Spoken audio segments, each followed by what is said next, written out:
गृहस्थैतां पञ्च पदवीविधीनां येन पञ्चञ्जुष्टापञ्जसा मातृषु गृहमुर। युधिष्ठिर महाराज ने कहा, हे देवर्षि नारद जी, मेरे जैसे गृह आसक्त व्यक्ति को किस विधि से सहज रूप में ही यह मोक्ष पदवी प्राप्त हो सकती है, आप कृपा करके मुझे बतलाइए। ब्रह्मचर्य, गृहस्थ, वानप्रस्थ, सन्यास ये समस्त आश्रम के बारे में बोलने के बाद फिर युधिष्ठिर महाराज नारद ऋषि के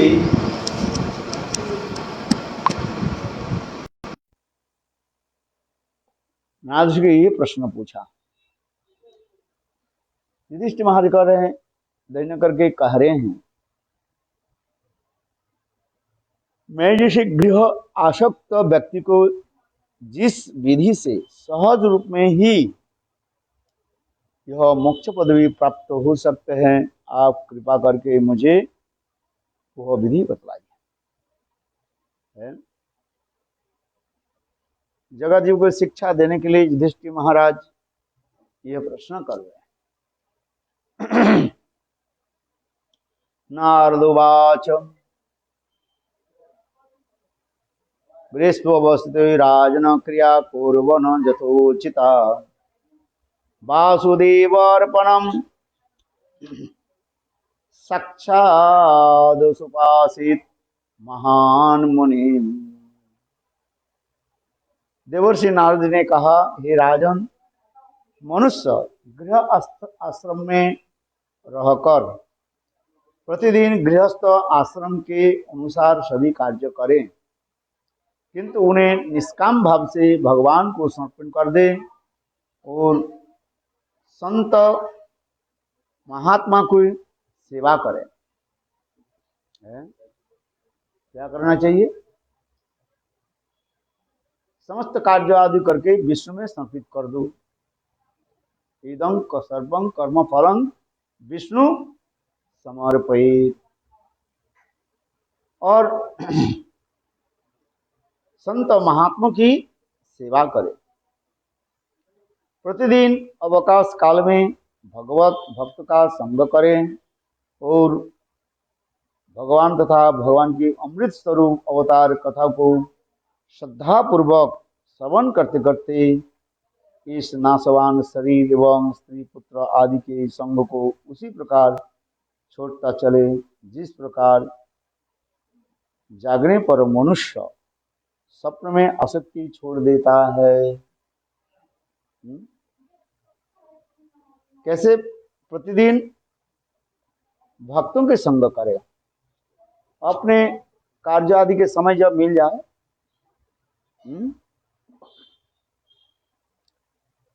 और फिर उस समय क्या करें? भक्त के संग करें।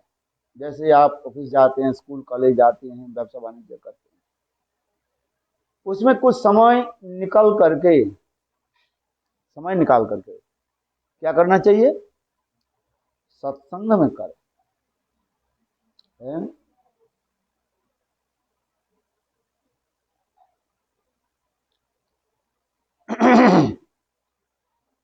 और धीरे धीरे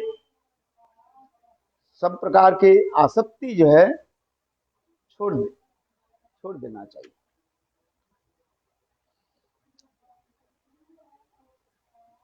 बुद्धिमान पुरुष जीवन निर्वाह के लिए आवश्यक के अनुसार ही संग्रह करें, अधिक नहीं। इधर से देह और देह से विरक्त रहें तथा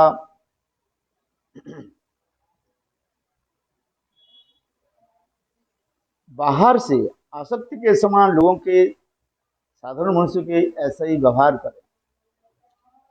जीवन निर्वाह के लिए जितने आवश्यक अनुसार वह संग्रह करें और क्या करना चाहिए, विषयी लोगों से क्या करना चाहिए, दूर रहे। अथवा वो विषय लोग के केवल व्यावहारिक काम करते रहे, व्यावहारिक कार्य करते रहे।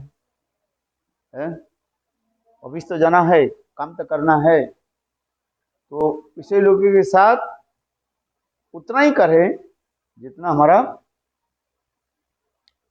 कार्य हो, काम हो बस।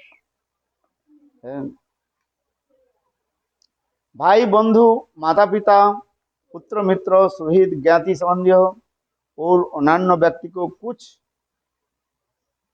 कहें अथवा इच्छा करें तो मन में उससे ममता आसक्ति न रखकर उनका अनुमोदन करता रहे।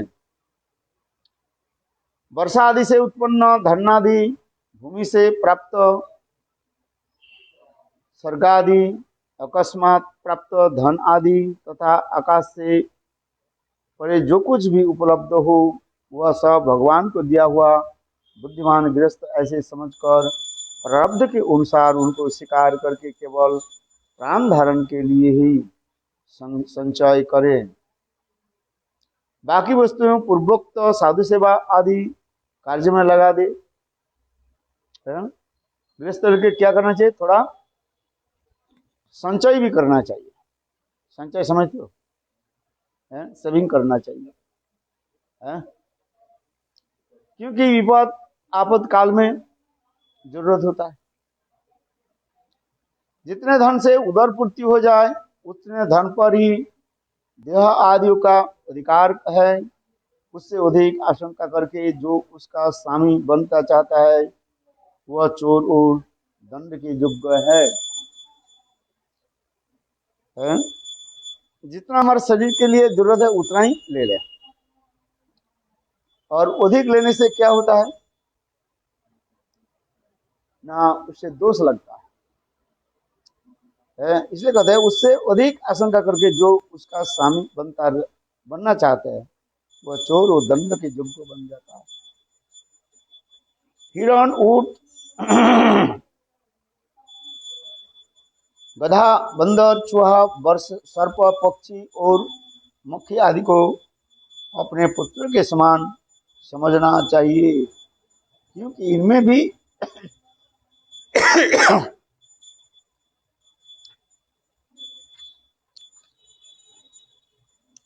पुत्रादि में अंतर ही कितना है। सभी के प्रति समान आदर रखें। गृहस्थ व्यक्ति को धर्म, अर्थ, काम और मोक्ष के लिए कष्टसाध्य प्रयत्न नहीं करना चाहिए, अपितु कम परिश्रम से देश काल के अनुसार और भगवत कृपा से जो कुछ प्राप्त हो जाए उसमें ही जीविका निर्वाह करते हुए संतुष्ट रहना चाहिए। भगवत इच्छा से जितना ही प्राप्त हो जाए, मिल जाए, उससे ही संतुष्ट रहें। अपनी भोग्य वस्तु के कुत्ते, पतित और चंडाल व्यक्ति को यथायोग्य बांट देना चाहिए। अपनी स्त्रियों की भी, जिससे मनुष्य अत्यधिक ममता रखता है, अपनी सेवा में न लगाकर अतिथि निर्दोष सेवा में नियुक्त कर देना चाहिए। सबके सेवा में लगाओ।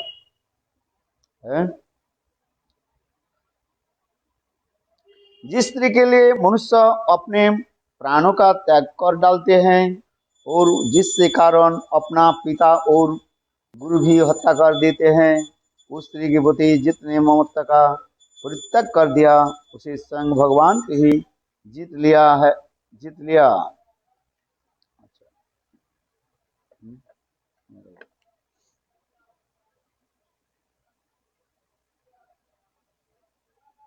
इस संसार में लोग क्या करते हैं, धन आदि प्राप्त करने के लिए किसी को भी मार भी देते हैं। यहाँ भी कह रहे हैं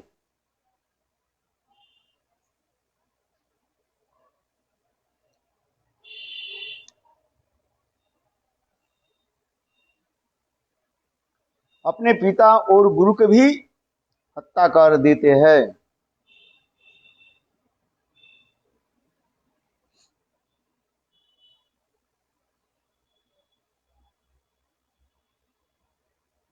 यह सदा सर्वदा याद रखना चाहिए। यह शरीर अंत में कीड़ा विष्ठा या राख की ढेर में ही बदल जाएगा। कहाँ तो यह तुच्छ शरीर और जिसके कारण स्त्री के प्रति अत्यधिक आसक्ति होती है, कहाँ उसका शरीर और कहाँ उनकी महिमा द्वारा सर्वत्र व्याप्त रहने वाली अत्यंत ये अनंत आत्मा है? इस संसार में लोग सबसे किससे अधिक आसक्ति हो जाते हैं? स्त्री में आसक्ति हो जाता है। इसलिए स्त्री के लिए सबको त्याग दे देते हैं। अपने माता पिता भाई बंधु के सब त्याग देते हैं। किसके लिए? स्त्री के लिए। इसलिए कह रहे हैं स्त्री को क्या करो? भगवत सेवा में लगाओ। तुम्हारे भोग्य वस्तु नहीं है वो, किंतु यह सदा सर्वदा समझना चाहिए ये शरीर की अंतिम परिणति क्या है? राख बन जाएगा, राख के ढेर बदल जाएगा। जला दिया जो राख के ढेर बदल जाएगा, और मिट्टी में दफन दिया तो क्या हो जाएगा? कीड़ा आदि खा करके विष्ठा आदि में परिणत कर देंगे।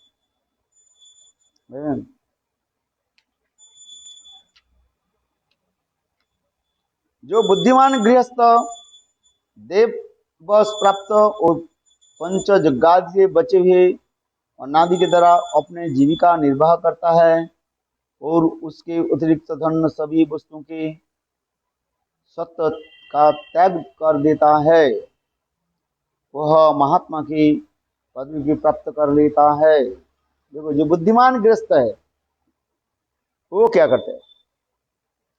भगवत सेवा और यज्ञ आदि में अन्न आदि यज्ञ आदि के द्वारा जगह के फलस्वरूप भगवान विष्णु और भक्त को दान दे देते हैं। और अपने धीरे धीरे भगवान के प्रति आसक्ति रख करके अंत काल में भगवान को प्राप्त कर लेते हैं। वही महात्मा की पदवी प्राप्त कर लेता है।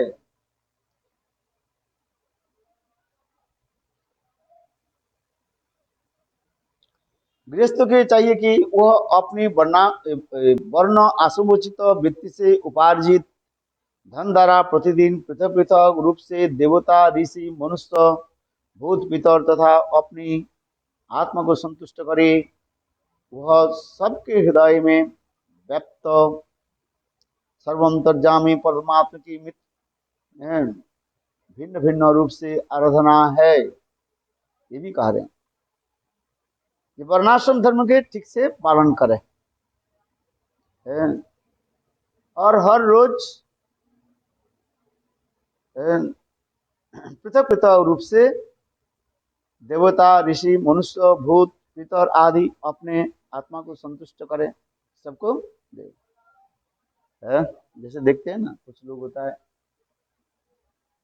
हाथ में कुछ सुबह एक मुट्ठी चीनी लेकर, चीनी है ना सुगा, चीनी लेकर के चल करके चिट्टियों को खिलाते रहते।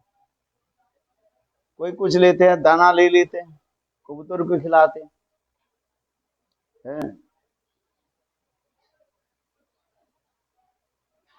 जिस समय गृहस्थ व्यक्ति को अपने अधिकार के अनुसार प्राप्त अर्थादि के यज्ञ सामग्री उपलब्ध हो जाए, उसमें उसे वैतानिक अथवा प्रामाणिक शास्त्र के विधि के अनुसार परम पुरुष की प्रसन्नता के लिए उद्देश्य अग्निहोत्र आदि यज्ञ करनी चाहिए।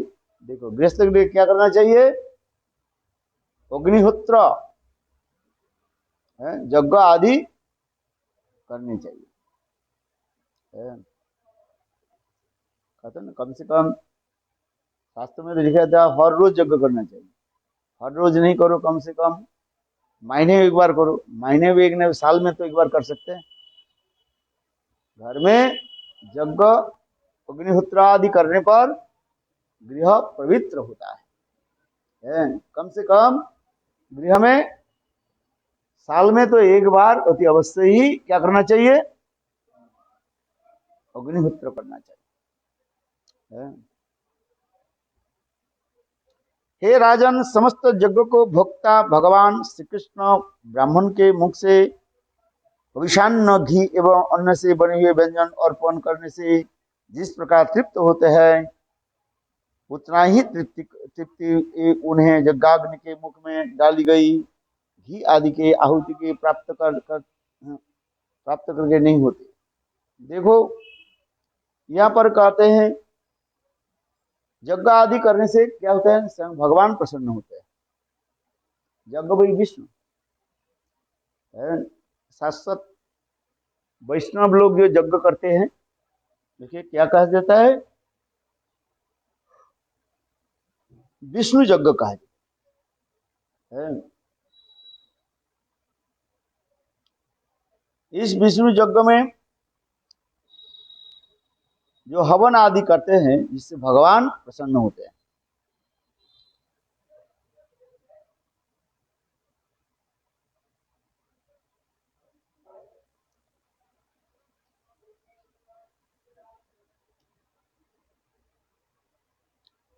अतः सर्वप्रथम ब्राह्मणों एवं देवताओं के भलीभांति संतुष्ट करें।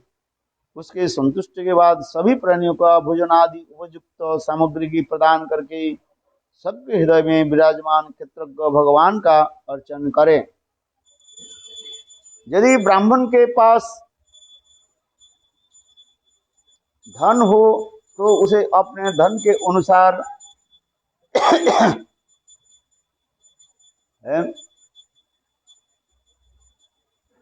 भाद्र मास के कृष्ण पक्ष में माता पिता और एवं आश्विन मास में महालय पर्व अर्थात अमावस्या वैदिक भाद्र वर्ष का अंतिम दिन और माता पिता के बंधुओं के उद्देश्य के श्राद्ध करना चाहिए। यहीं पर भी लिख दिया कुर्जात आपर परीक्षण पक्षीय मासी पृष्ठपदे द्विज सार्धम पितार्थ अवितम तत्बंधुनावंच वित्तवानो। बंधु के उद्देश्य से क्या करना चाहिए, जिसे पितृपक्ष कहा जाता है ना, आकर के लोग श्राद्ध आदि करते हैं। कब? कार्तिक महीने के पहले आश्विन मास में। यहाँ पर भी कह रहे हैं श्राद्धं पितृार्थ पितृ यथार्थ वित्तं तत् बंधुनां च वित्तमानम्। इसके अतिरिक्त दोनों अयन में अर्थात उत्तरायण एवं दक्षिणायन अर्थात मकर संक्रांति एवं कर्कट संक्रांति दोनों विषुव अर्थात मेष राशि की संक्रांति, ये दोनों दिन जिनके दिन अर्थात रात समान रहते हैं, चंद्र सूर्य चंद्र जो कि सहस्राधिपति कोटि एवं दिन क्षय चंद्र ग्रहण या सूर्य ग्रहण द्वादशी के दिन श्रवणा अनुराधा उत्तर फाल्गुनी पूर्व आषाढ़ा और उत्तर आषाढ़ा भाद्र नक्षत्र में अक्षय तृतीया कार्तिक शुक्ला नवमी, इसे अक्षय नवमी कहा जाता है। हेमंत एवं शिशिर ऋतु की चारों अष्टिका अवगहन पौष माघ और फाल्गुन, इन चारों महीने की कृष्ण अष्टमी, माघ मास की शुक्ला पक्ष सप्तमी और मघा नक्षत्र युक्त पूर्णिमा, प्रत्येक महीने के यह पूर्णिमा जो अपने महीने के नाम से नक्षत्र चित्रा विशाखा ज्येष्ठ आदि से युक्त हो, द्वादशी तिथि से युक्त अनुराधा श्रवणा उत्तर फाल्गुनी उत्तर रसा और पूर्वाषाढ़ा भाद्रपद नक्षत्र उत्तर नक्षत्र के युक्त एकादशी उपवास के योग्य होने पर तो अपने जन्म नक्षत्र अथवा नक्षत्र के दिन पितरों का श्राद्ध करना चाहिए। है? बहुत नियम बता दिया तो कौन सा नियम पालन करोगे? दम निकाल जाएगा। है?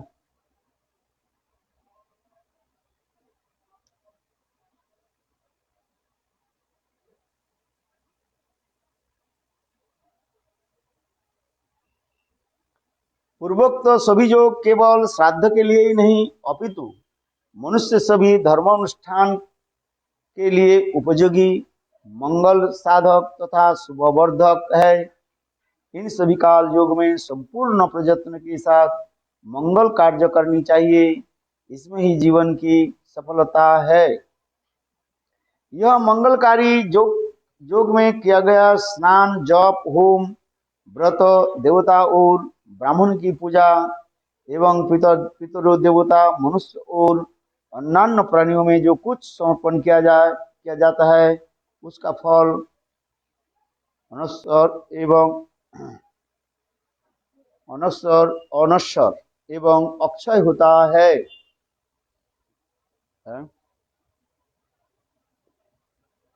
हे राजन, सभी प्रकार से पुत्र के पुंसवनादि संस्कार, संतान आदि जातकर्मादि संस्कार, संयमी यज्ञ, दीक्षादि, अंत्येष्टि संस्कार तथा माता पिता के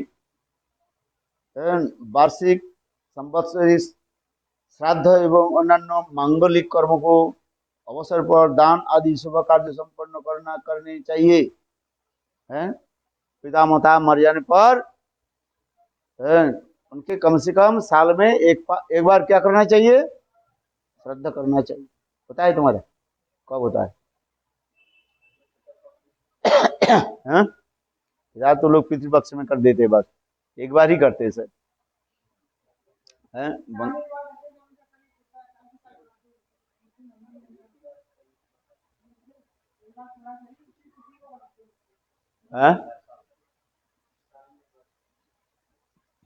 बंगाल में वो लोग रखते हैं, तुम्हारे पिताजी जब मर जाते हैं उसी दिन हर साल जो है उसमें करते हैं। और फिर तो पितरी में पक्ष में जो फाल वो भी करते हैं।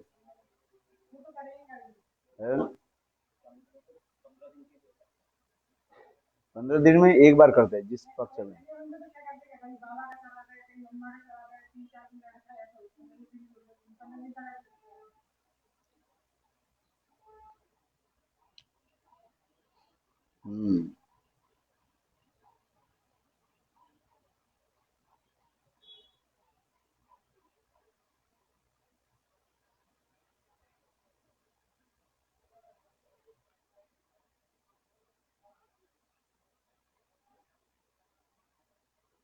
श्राद्ध होना चाहिए ना। है? करते हैं। पिताजी है तुम्हारा? चले गए? कब चले गए? हाँ, 15-16 साल हो गए। किस महीने में चले गए? नहीं, महीने में तो याद रहेगा। तो श्राद्ध नहीं करते। साल में एक बार श्राद्ध होता है ना। है? ब्राह्मण के लेकर के पूजा, विष्णु पूजा करके श्राद्ध कर देते हैं।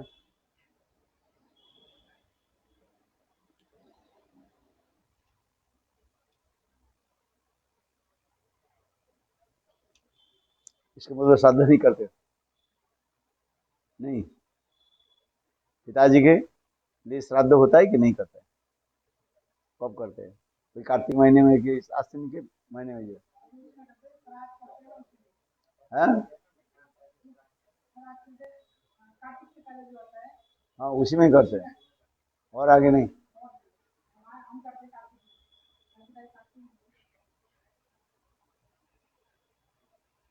अच्छा चलो, ये समस्त गृहस्थ धर्म की सदाचार बता रहे हैं।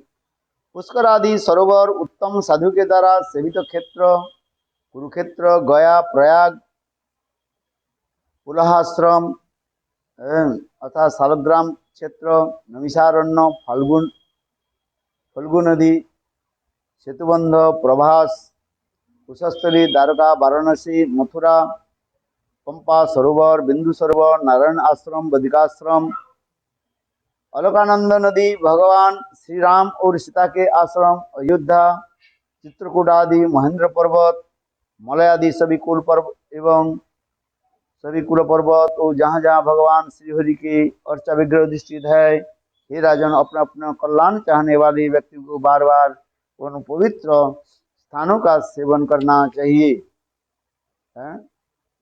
कभी कभी ऐसे पुण्य स्थान में जाना चाहिए। जीवन में एक बार कम से कम तो पुण्य स्थान में जाओ। कौन कौन स्थान में जाओ? पवित्र नदी में स्नान करके आओ। है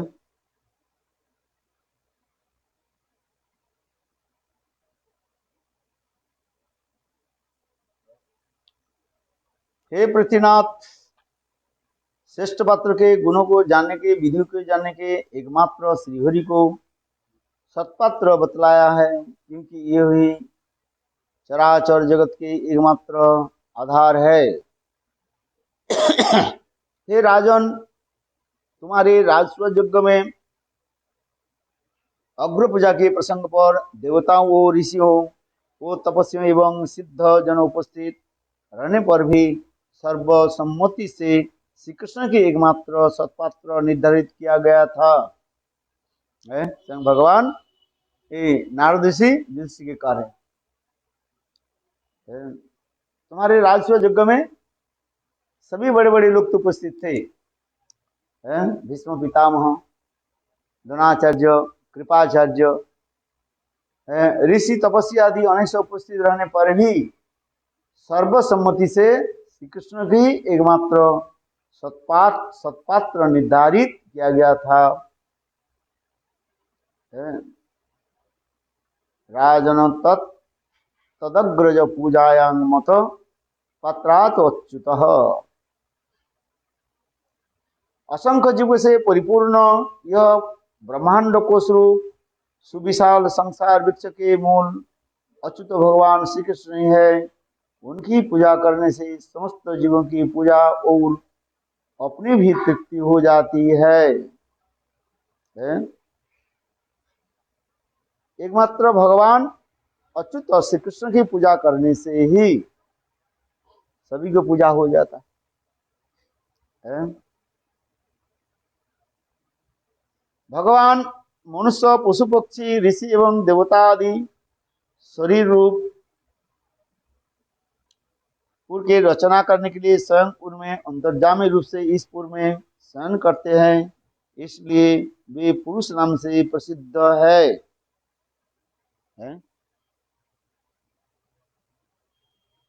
भगवान मनुष्य,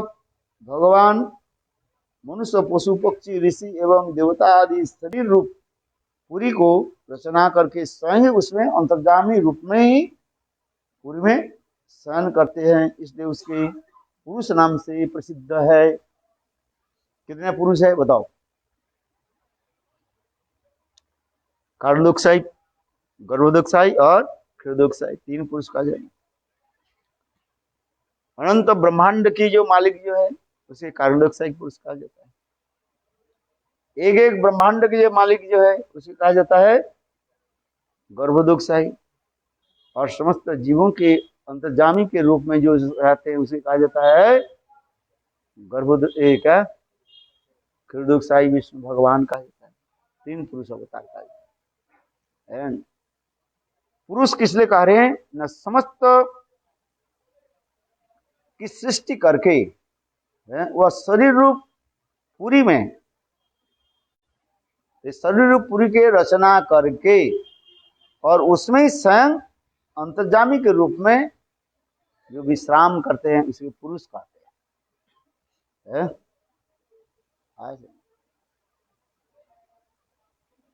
ये तीन पुरुष ये कहा गया, अर्थात स्वयं रचना करके उसमें ही वो स्वयं सो जाते रहते हैं। जैसे आप गृह निर्माण किया, गृह बनाए, घर बनाए, सोते कहाँ हैं? घर के अंदर, है कि नहीं? ठीक उसी प्रकार भगवान ये पूरी के निर्माण करके, देह रूपी पूरी है ये, है? ये देह रूपी पुरी के निर्माण करके स्वयं भगवान उसमें ही शयन करते हैं। आज वो अंतर्जामी पुरुष के रूप में रहता है।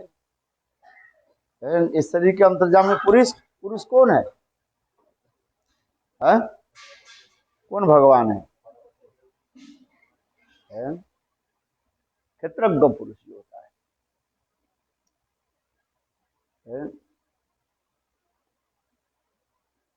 क्या बोला?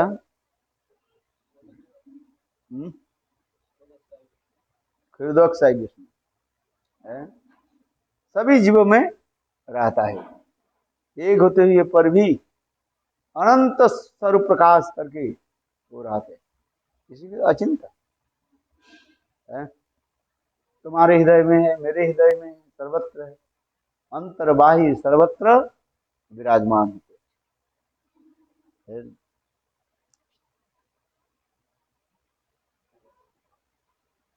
उसके काम क्या है ना?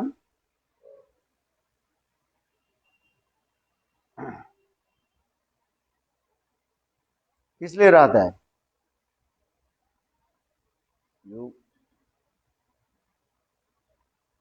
हृदय ये विष्णु किस लिए रहते हैं? एक तो तुम्हारी विटनेस के रूप में, विटनेस समझते हो, साक्षी के रूप में तुम क्या करते हो, इसके रूप में रहता है।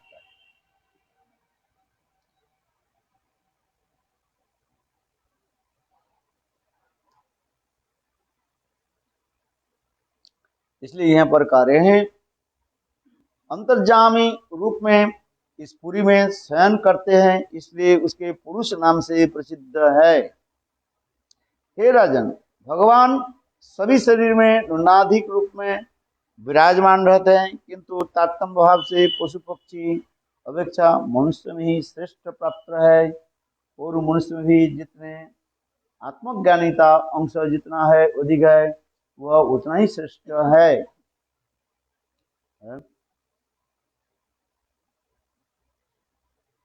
हे राजन, त्रेता आदि युग में जब ऋषियों ने यह देखा कि मनुष्य परस्पर एक दूसरे का अपमान आदि करते हैं, तब उन्होंने उपासना की सिद्धि एवं भगवान की अर्चन के उद्देश्य में उनके श्री विग्रह के प्रतिष्ठा करके उनकी पूजा का सूत्रपात एवं प्रचार कर दिया।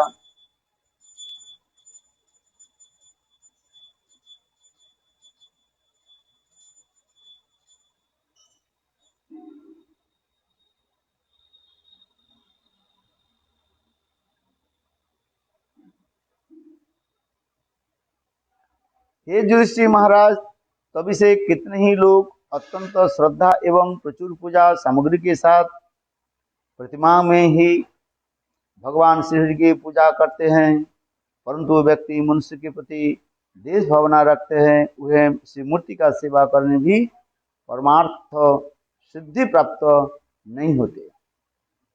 विग्रह सेवा आदि तो करते हैं, किंतु दूसरे के प्रति देश रखता है, इसलिए भगवान उनकी सेवा को ग्रहण नहीं करते।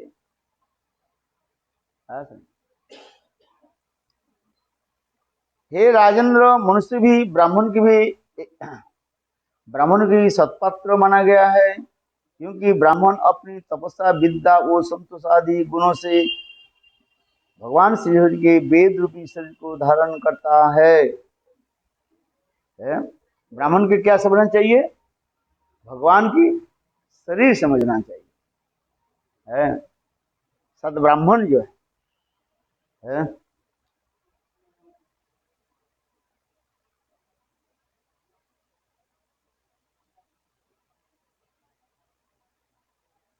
हे राजन, जगदीश्वर सर्वात्मा ब्रह्मण्यदेव भगवान श्री कृष्ण भी इन ब्राह्मणों का बहुत आदर करते हैं, क्योंकि उनके पद धूलि से तीनों लोग पवित्र हो जाते हैं। भगवान ही ब्राह्मण के भी क्या करते हैं? आदर करते हैं। नमो ब्रह्मण्य देवाय वो ब्रह्मण्य हिताय च जगद्धिताय कृष्णाय गोविंदाय नमो नमः। है गो और ब्राह्मण जो है भगवान का अत्यंत प्रिय माना जाता है, इसलिए गो ब्राह्मण के कभी अनादर करना नहीं चाहिए। है गाय को खिलाओ, गाय को खिलाना है, थोड़ा खिला दो, घास खिला दो। ब्राह्मण के थोड़ा दान दे दो, ब्राह्मण प्रसन्न हो जाए। है किंतु कलियुग के ब्राह्मण और चाहिए, और चाहिए, जितना दो प्रसन्न है। बोले महाराज और दो, क्या कर रहा है? मेरा बेटी की शादी करना है। बोले तू बेटी पैदा किया, हमें तो नहीं करना है। बेटी तू पैदा किया और सन्यासी के पास आ गया दान लेने के लिए। अरे हम डर से मैं घर छोड़ दिया, फिर आ गया तुम्हारे इधर, और तुम कहते हो हमारी बेटी के लिए तुम बच्चा पैदा करोगे, हम थोड़ी ऐसे करते रहे। कलियुग की ब्राह्मण साधु के भी छोड़ेंगे नहीं। कहते नहीं साधु के पास ज्यादा पैसा है, इसलिए साधु से हम भिक्षा मांग रहे हैं। अरे तुम साधु बन जाओ, साधु नहीं बनेंगे। कहते ब्राह्मण इसे कहते हैं महाराज हमारी बेटी की शादी के लिए पैसा दो। कैसे कैसे लोग होता है, गृहस्थ तो लोग साधु के देते हैं, और साधु फिर वही दूसरे के बाल बच्चा पैदा करने के लिए उसके पैसा दो। इसलिए यहां पर कह रहे हैं, देखो ब्राह्मण के जो है निर्लोभी ब्राह्मण, उसी ब्राह्मण को दान दो जो ब्राह्मण निर्लोभी हो। निर्लोभी समझो, जिस ब्राह्मण में लोभ नहीं, यथा लाभे संतुष्ट हो जाता है, उस ब्राह्मण को दान देना चाहिए। और जो ब्राह्मण केवल पैसा पैसा करता है, तुम्हारे पीछे दौड़ता है, समझना चाहिए उससे दूर रहो, उसे तुम संतुष्ट कर नहीं पाओ।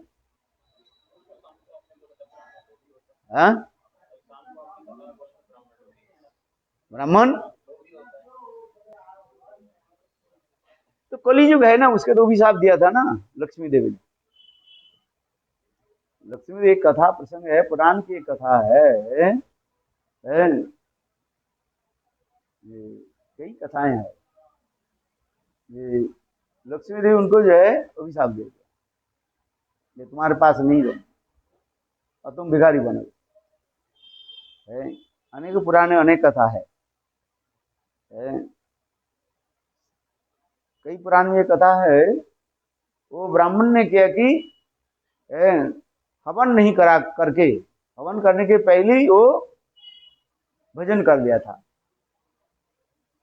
इसलिए लक्ष्मी देवी बिगड़ गई। तो मेरा हवन में विष्णु होता है, विष्णु की जगह का विष्णु की सेवा करनी चाहिए, विष्णु की सेवा नहीं करके तुम भजन कर लिया, इसलिए लक्ष्मी देवी अप्रसन्न हो गई। जाओ तुम जितने भी धनी हो तुम, वो भीख मांगना ही पड़ेगा। ठीक है भिक्षा करना कि हम मान इस पर नहीं मानते, कितने निर्लोभी होना चाहिए, यथा लभे संतोष, जितना मिल जाए। इससे मतलब नहीं है आप 10 रुपया दे, मारे मुझे 100 रुपया दो, 100 रुपया दो तो 1000 रुपया दो, 1000 रुपया दो 10,000 रुपया दो। ब्राह्मण करते हैं ना, है तो ये क्या हुआ, ये लोभी बन जाता है, लोभी ब्राह्मण हो जाता है। इसलिए वो लोभी ब्राह्मण के क्या करना चाहिए, दूर से प्रणाम कर दो। यथा लभे संतोष, ये होनी चाहिए, जितना मिल जाए उतने संतुष्ट हो जाए। किंतु यदि ब्राह्मण लोभी हो तो समझना चाहिए वो ब्राह्मण ठीक नहीं है।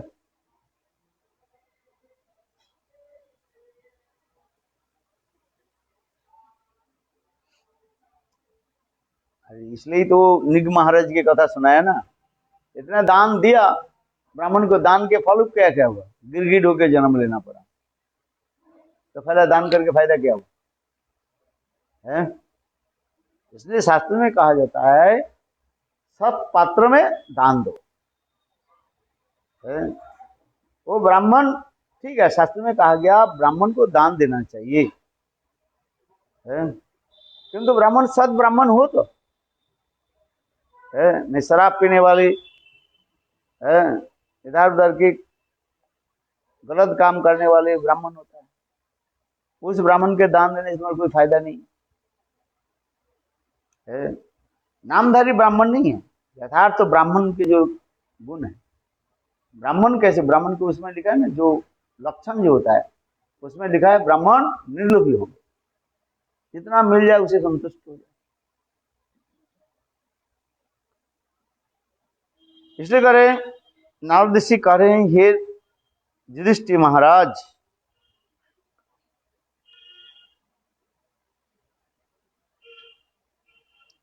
धर्म तत्व को जानने वाले व्यक्ति को श्राद्ध में मांस अर्पण को भी करना नहीं चाहिए, नहीं कभी स्वयं खाना भी नहीं चाहिए, है? बहुत लोग क्या करते हैं, श्राद्ध आदि में मांस आदि देते हैं, जिस वजह से प्रेत श्राद्ध कहा जाता है। इधर का तो प्रचलन नहीं है, बंगाल में ज्यादातर है ये,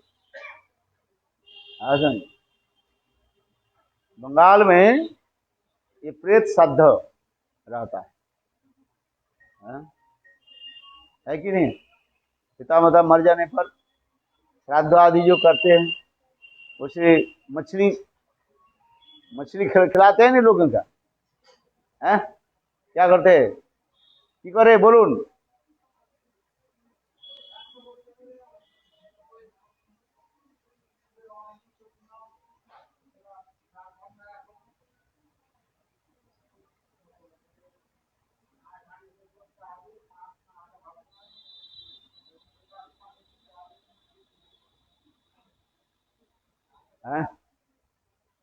इसलिए यहाँ पर करें, ये धर्म तत्व को जानने वाले व्यक्ति को श्राद्धों में मांस अर्पण कभी नहीं करना चाहिए, नहीं कभी स्वयं खाना चाहिए। भगवान स्वयं पितरों के निवारादि हविषान्न की जैसे प्रसन्न होती है, ऐसी पशु हिंसा से नहीं होते है। ये ब्राह्मण लोग इसी श्लोक के उल्टा व्याख्या कर देते भागवत का, है? इसी श्लोक के वो उदाहरण देते हैं, न दद्दामि आमिषं श्राद्धे न च अन्नम धर्म तत्विधम मन्वंतरि तथा प्रतीक्षा तथा न पशु हिंसया।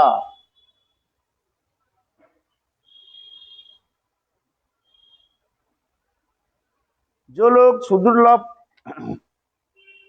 ये जो लोग सद्धर्म पालन करने में अभिलाषा रखते हैं, उनकी चाहिए कि किसी भी प्राणियों का तन मन और वचन से कष्ट न हो, इसके बढ़कर कोई धर्म नहीं है। इसके तन मन और वचन से कष्ट न दे, है?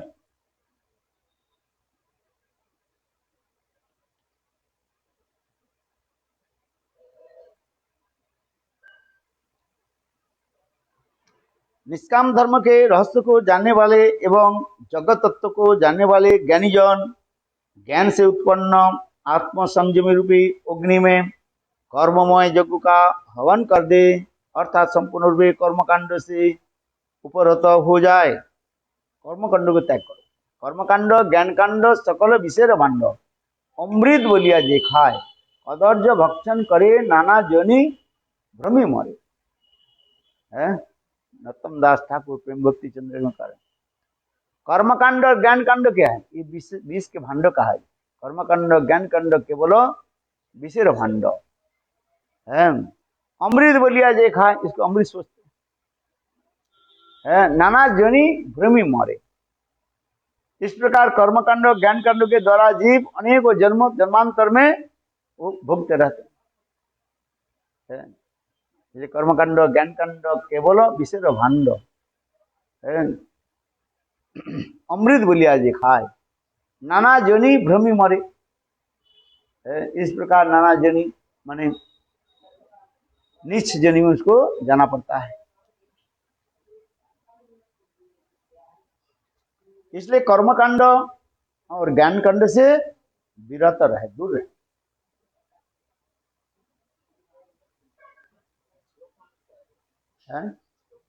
ये श्लोक नंबर है 7, सप्तम अध्याय 15 परिच्छेद और श्लोक नंबर 9 कहा है, श्लोक नंबर 9 है। एके कर्मम आन जज्ञान ज्ञानिनो यज्ञ वित्तमा आत्म संयम अन्य अनिहा जुहति ज्ञान दीपिते। निष्काम धर्म के रहस्य को जानने वाले एवं जगत तत्व को जानने वाले ज्ञानी जन ज्ञान से उत्पन्न आत्म संयम रूपी अग्नि में कर्ममय यज्ञ का हवन कर दे, अर्थात ये संपूर्ण कर्म कांड से उपरत हो जाते हैं। कर्म कांड को त्याग देने के लिए कहा है। बस जब कोई पशु पुरादि द्रव्य से यज्ञ करता है, तब उस पुरुष को देखकर सारे प्राणी भयभीत होकर सोचने लगते हैं कि यह धर्म से अनभिज्ञ निर्दयी मूर्ख और अपने प्राणियों का पोषण करने वाले यजमान किंचित ही मुझे मार डालेगा।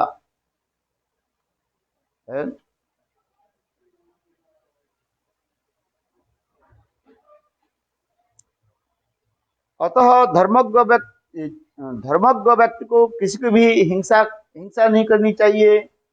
प्रारब्धवश मुनिजनोचित जो कुछ भी विषान्न प्राप्त हो जाए उसी से ही अपने नित्य नैमित्तिक कर्म का निर्वाह करने का संतुष्ट करना चाहिए।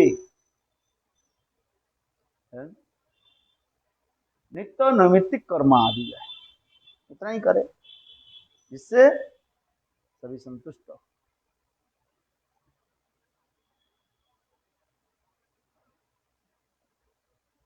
अधर्म रूपी वृक्ष के 5 शाखाएं हैं।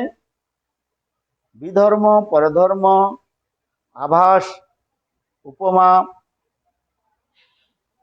और छल धर्म। धर्मज्ञ व्यक्ति को उन्हें अधर्म के समान निषिद्ध समझकर त्याग देना चाहिए। धर्मज्ञ व्यक्ति को उन्हें अधर्म के समान निषिद्ध समझकर त्याग देना चाहिए। धर्म बुद्धि से किए जाने पर भी जिसने अपने धर्म के बाधा आती है उसे विधर्म कहते हैं। अभी जो कह रहे हैं विधर्म किसको कहा जाता है?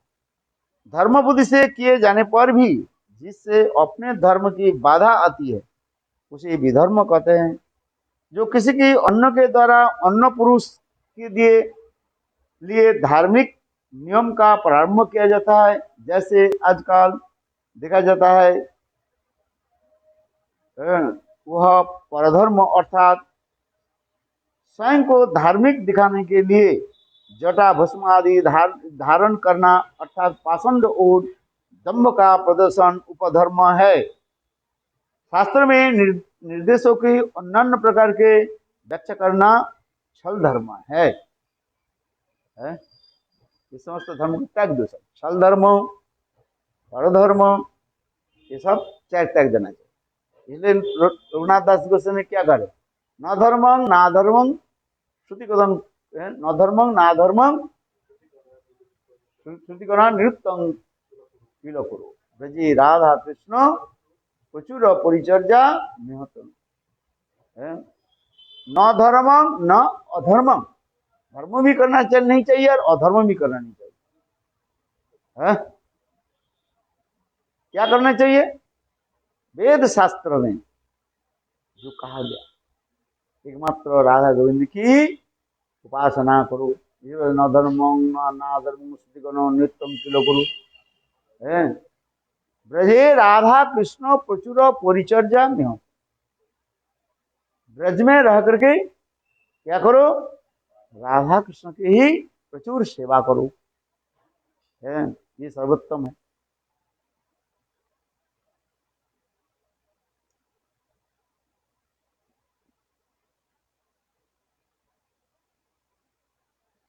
इसलिए जो अब बता रहे हैं, एक किसको कहते हैं, धर्मो, धर्मो, अधर्मो, विधर्मो, परधर्मो, है, आभास, ये समस्त दंभ, अखंडता, ये समस्त त्याग देना चाहिए।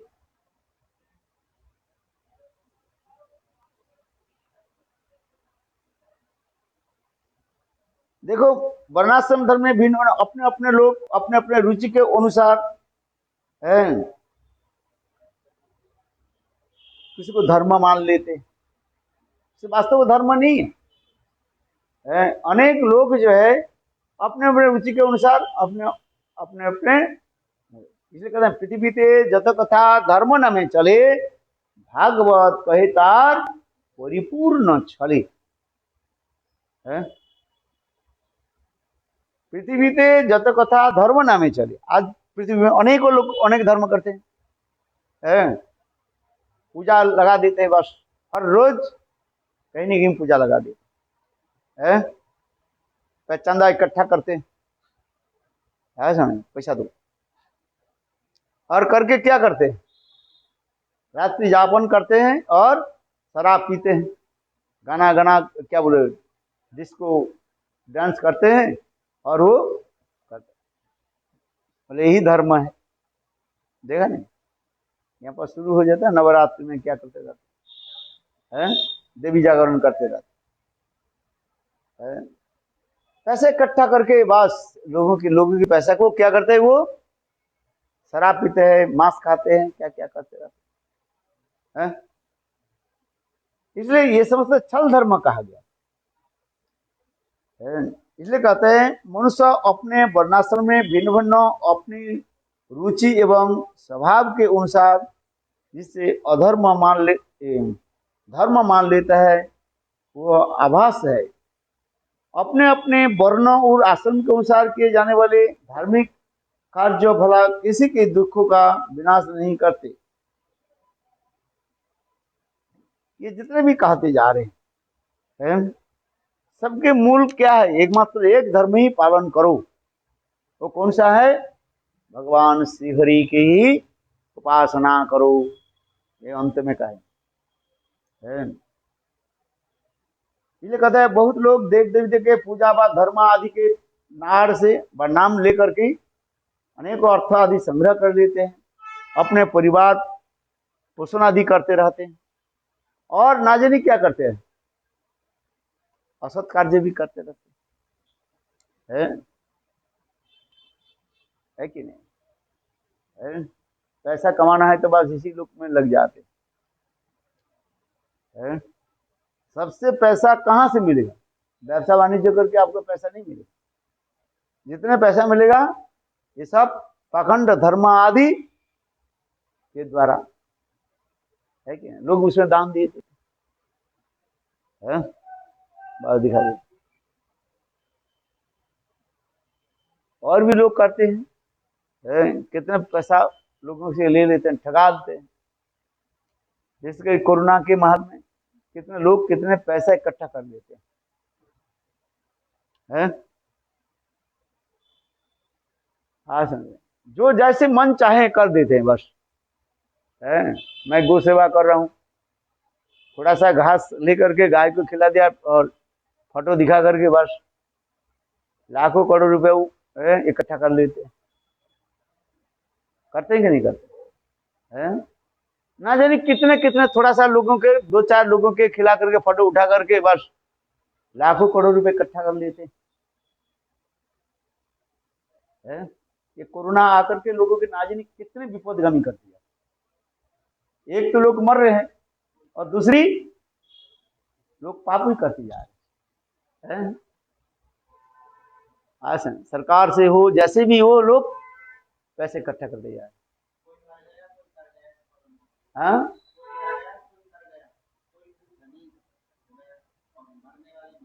मर भी गए, करते हैं कि नहीं, देखो है। यहाँ तो बड़े बड़े राजनेता भी इसमें भी सब लग जाते हैं। सरकार से जो आते हैं, तेल दाल चाल आते हैं, चावल आते हैं ना, सबको क्या भी करते हैं, एक चोरी कर लग देते हैं।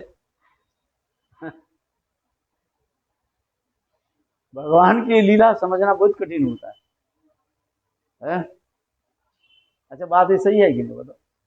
लोग दान देते जा रहे हैं, कर्जा देते जा रहे हैं। एक लोग भावना से, कुछ कुछ लोग भावना से दे रहे हैं, चलो लोग खाने के नहीं मिल रहा है, खिलाते हैं। और एक व्यक्ति क्या करते हैं, उस अन्न को छीन लेते हैं। और सरकार से करोड़ करोड़ रुपया आ जाते, सेंट्रल गवर्नमेंट पैसा दे दिया है, उस पैसे को अपने पास दो चार पैसा थोड़ा दे करके और सारे पैसा ये लोग अपने जेब में रख लेते हैं। आज हम वास्तव ही होता है, कितने कितने कहाँ क्या करते हैं।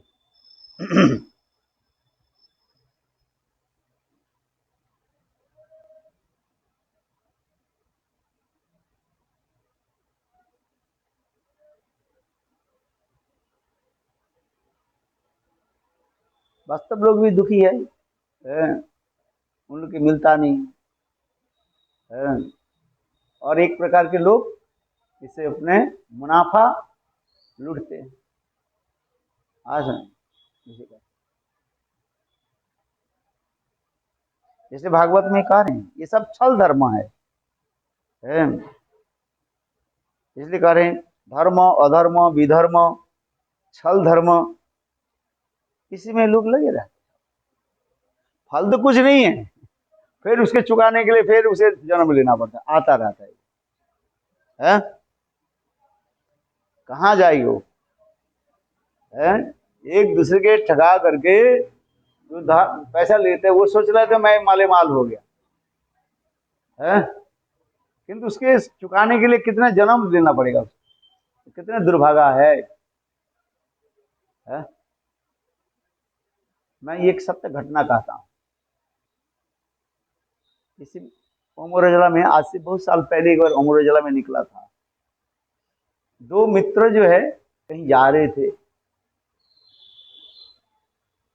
बहुत घनिष्ठ मित्र है, एक दूसरे इतने विश्वास रखने वाले हैं, एकात्मा जैसे रहते हैं। तो रास्ते में चलते चलते एक जगह में लटरी खरीद लिया, 10 रुपए के लटरी था वो। तो ये मित्र ने 5 रुपए दिया, उस मित्र ने 5 रुपए दिया, 10 रुपए के द्वारा ये लटरी खरीद ली। लटरी खरीद लिया तो 1 लाख रुपया मिल गया।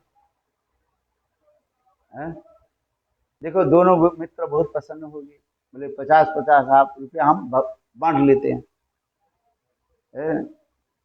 तो समय हो गया, रात्रि हो गया, उनके कैसे मिल गया, कितना मिला? 50-50 हजार रुपये। वाह, 5 रुपये में 50,000 रुपये।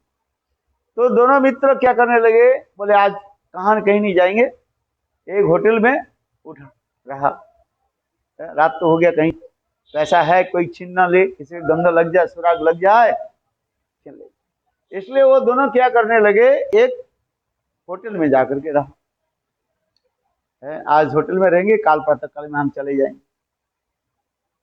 देखो उनके पास खाने की कुछ नहीं थे। अब एक मित्र बोले चलो आप यहाँ पर रहो, मैं कुछ बाजार से जाए खरीद करके लाता हूँ, ऐसे चलेगी।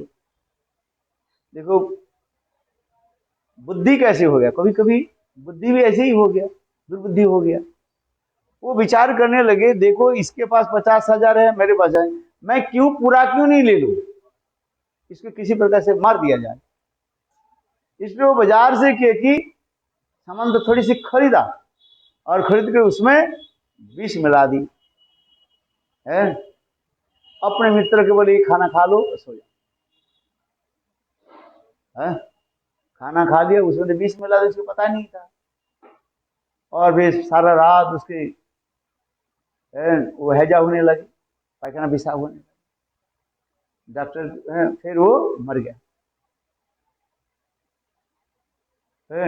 डॉक्टर ने कहा भाई ये खाना खाया था ना, इसमें क्या हो गया, फूड इन्फेक्शन हो गया। आज नहीं, डॉक्टर सर्टिफिकेट दे। और उसे कितना मिले, उसे 50,000 रुपया, 50 अपना 50 और उनसे 50 तो ले, उसे पता ही नहीं था। 1 लाख रुपया लेके घर में आया, और घर में आकर उनके मित्र के बेटा बेटी जो कहा रोने लगे ऊपर से, बोले क्या करूं, जाओ तुम्हारे पिताजी के संस्कार के लिए मैं कितना दे रहा हूं, 10,000 रुपया दे रहा हूं। तो कितना रख लिया उनके, 40,000, अपने 50,000 रख लिया। तो उसके कहने लगे हाँ मेरे पिताजी के मित्र कितना महान है,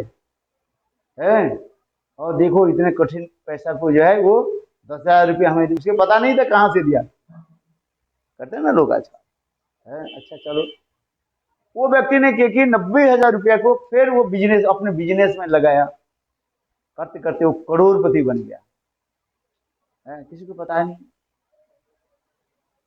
ऐसे करते करते 20 साल 22 साल चला गया, बहुत अट्टालिका धन संपत्ति इकट्ठा कर लिया है। उनके एक बेटा है, बेटा बड़ा भी हो गया, लिखा पढ़ा सीखा अच्छी है। तो उन्होंने क्या कि बेटा की शादी के लिए व्यवस्था भी कर दिया, सब हो गया। जिस दिन शादी होने वाले उसके अगले दिन बेटा के पेट में दर्द होने लगे। डॉक्टर देखा कुछ नहीं, इलाज नहीं है, मरने वाला है, सारे दवाई दे दिया, कुछ नहीं। डॉक्टर रेफर कर दिया, जाओ उसके दुबई में ले जाओ। फ्लाइट से उसको दुबई ले गए, उसकी भी चिकित्सा किया, 1 साल चिकित्सा किया, कुछ फायदा नहीं। और सारे संपत्ति बेचते जा रहे हैं, बिजनेस तो चला गया, ठप हो गया, और जितने भी पैसे इकट्ठा किया था सारे पैसा क्या हो गया, सब बेटा की सेवा में लग गया सर है। और देखा तो कुछ नहीं हो रहा है। वहीं पर दुबई के डॉक्टर भी कहा दिया भाई ये तुम्हें ले जाओ अपने विदेश, अपने भारतवर्ष में ले जाओ, ये बचेगा नहीं। तो वो रो रहा था क्या करे, मेरा एक ही बेटा है, मैंने कौन सा कर्म की, होता है ना, सभी लोग मृत्यु के अंत के समय ये सोचता है मैंने कौन सा कर्म किया, मेरे ऐसे भुगत आ रहे हैं। बेटा तो सोई है, बेड पर सोई हुई, और उसके सिरहाने पर पिताजी बैठे हुए हैं, चिंतन कर रहे हैं कि मैंने कौन सा कर्म किया। वो तो कितने साल हो गए, 10 20 22 साल हो गए, उसके याद नहीं है। जो अपने मित्र को फूड पॉइजन देकर के मार दिया, मैंने विष देकर के मार दिया, और उसी के जो पैसा से आप ये इतने बोले, रो रहा, मेरा कौन सा कर्म मैंने किया, मेरा एक लौता बेटा मर जाए, क्या करे, रो रहा, सिर पर हाथ रख करके रो रहा। सारे उनकी संपत्ति क्या हो गया, सब खो गया, माने बेटा के पीछे ही सब लगा दी। ऐसा डॉक्टर होता है ना, डॉक्टर के काम भी पैसा लेना है, कोई जरूरत नहीं है ये टेस्ट करो वो टेस्ट करो। डॉक्टर जानते हैं कोई टेस्ट की जरूरत होती है, हम तो इसे पकड़ लेते हैं, तथापि जो है वो टेस्ट करो, उसके पैसा निकालते रहते हैं। और सारी एक दूसरे से वो उसके क्या रहता है, कनेक्शन रहता है, और उससे क्या मिलता है, उसके कमीशन मिल जाता है। तुम लैब में जाओगे ना खून टेस्ट करने की, बोले वो डॉक्टर कौन डॉक्टर किया, उस डॉक्टर के लिए ना, फिर उस डॉक्टर के वो कुछ परसेंटेज दे देता, ये तुम्हें थोड़ी पता है। वो डॉक्टर भी कह देगा जाओ, डॉक्टर जानते हैं इसके खून टेस्ट करने की जरूरत नहीं है, किंतु तथापि वो कर दे, नहीं लैब कैसे चलेगी उसको, ये समझते हैं। सब एक दूसरे के साथ, लैब वाला भी उसको डॉक्टर कहते भाई तुम्हारे पेशेंट हमारे पास आ जाए तो तुमको मैं 10% दे देंगे, तो उसके सर वो जिस जगह जाते उसे कर, अच्छा चलो, उसके सारे पैसे खर्च हो गए, निर्धन हो गया। पिताजी बेटा की सिरहा पर बैठ करके चिंता करे मैं क्या करूं जीवन, बेटा के लिए मैं सारी संपत्ति खो दी, और बेटा भी तो चलो चला ही गया, चल तो बेटा मरने वाले हैं, डॉक्टर ने कहा दे इसको ले जा, कोई काम करना है। हाँ समझे, इतने समय रात गंभीर हो गया, 12-1 बज गया, इतने से बेटा खड़ा हो गया, बेड से खड़े होकर के लिए, पिताजी क्या चिंतन कर रहे हो? बोले बेटा तू ठीक हो ना? हाँ पिताजी मैं ठीक हो गया, सब ठीक हो गया।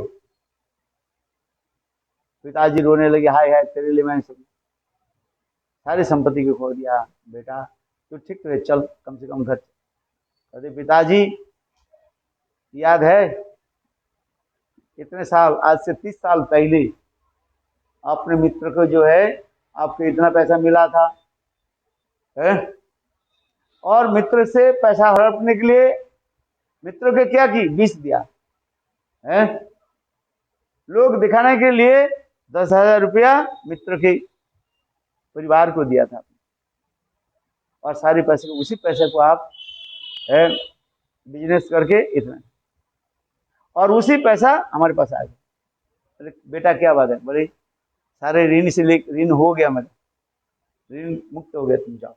मतलब क्या है, तुम जो असत कर्म के द्वारा जो पैसे कमाया मैं वही लेकर के जा रहा हूं, समझ में?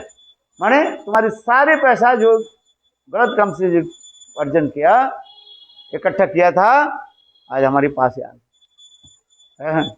ऐसे करे फिर बेटा बिस्तर पर लेट गए और प्राण छोड़ दिया, बोलो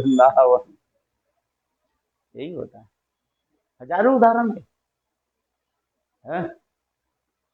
इसकी कहते कर्म चक्र है, और कुछ नहीं। वो डॉक्टर कहे कुछ भी कहे, अब एक दूसरे के साथ ना जाने कहीं कहीं कनेक्शन है ही, यही कर्म चक्र होता है। इसमें भागवत में ऐसी कहती जा रही है, इसलिए नारद जी कह रहे हैं युधिष्ठिर महाराज, इस संसार के लोग इसी प्रकार एक दूसरे से ठगाते हैं और अंत में छोड़ करके चले जाते हैं। कुछ नहीं कर नहीं पाओगे तो भोगना ही पड़ेगा। इसलिए यहां पर भी कह रहे हैं, भागवत में यहां पर कह रहे हैं,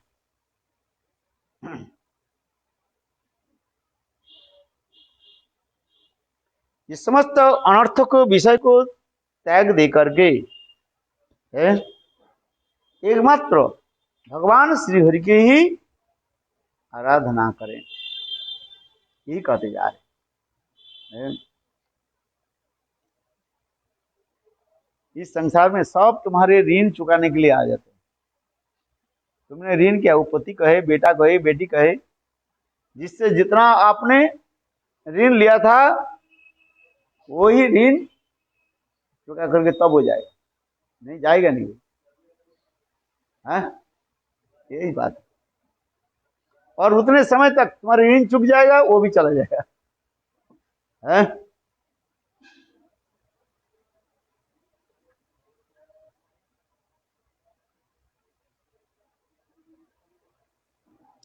इसलिए कह रहा है सत्वगुण से रजोगुण एवं तमोगुण और उपशम द्वारा सुख की आसक्ति और सत्वगुण पर विजय प्राप्त कर लेना चाहिए। गुरुदेव की भक्ति से साधक अनायासी ये समस्त दोषों से मुक्त हो जाते हैं। कहते हैं ये सारे दोष क्या थे, गुरु सेवा के द्वारा ही वो मुक्त हो जाते हैं।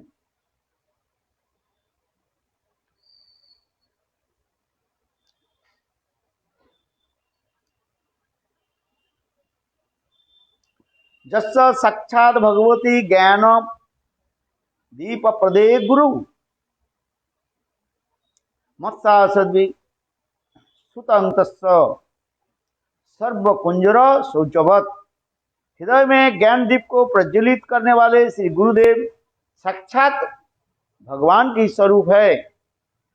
गुरु को जो मरणशील मनुष्य समझता है वह उनकी दुर्बुद्धि है।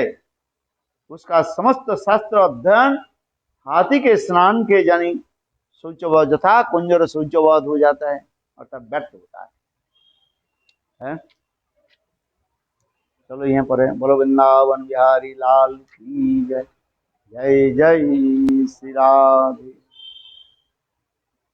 बहुत वार्तालाप कर रहे हैं इन पर, है? नारद ऋषि युधिष्ठिर महाराज के ये समस्त सारी कथा सुनाया है? अच्छा अभी तो करो,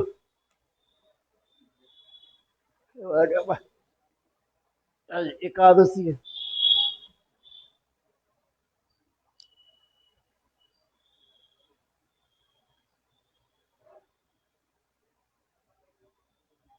लो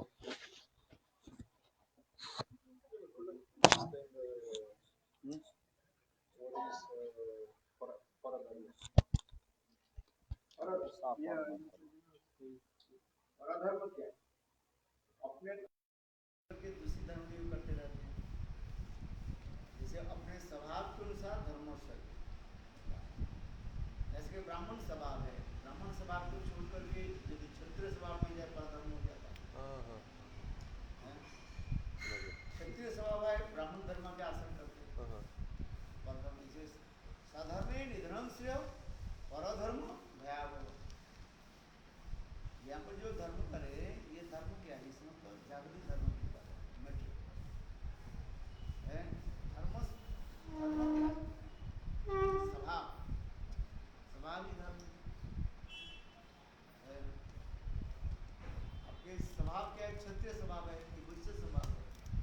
उस स्वभाव में रह करके भगवत अनुष्ठान आदि करेगा। इसलिए कहता है ब्राह्मण के स्वभाव क्या है? ब्राह्मण क्या करेंगे? पूजा करेंगे, क्षत्रिय देश रक्षा आदि करेंगे। क्षत्रिय यदि पूजा करने के लिए जाए तो परधर्म पर चले जाते हैं। क्षत्रिय के धर्म क्या है? What is the duty of Kshatriya? To protect the land. আমাদের সূর্যই তো দেশ রক্ষা করে।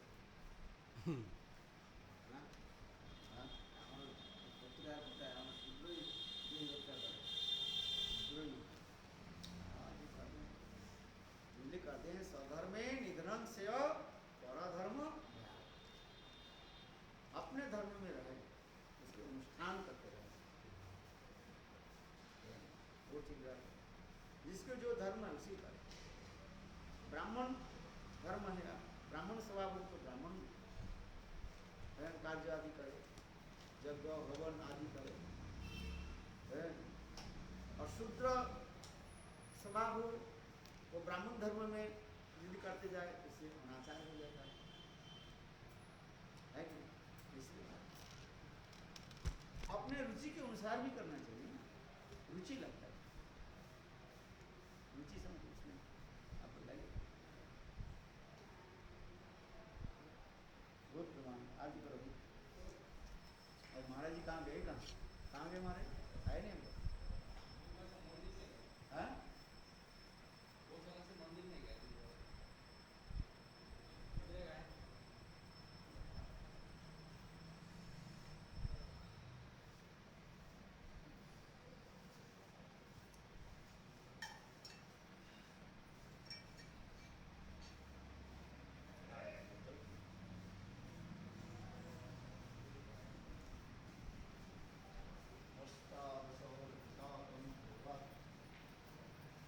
Okay, again we are coming online for Tulsi Aarti.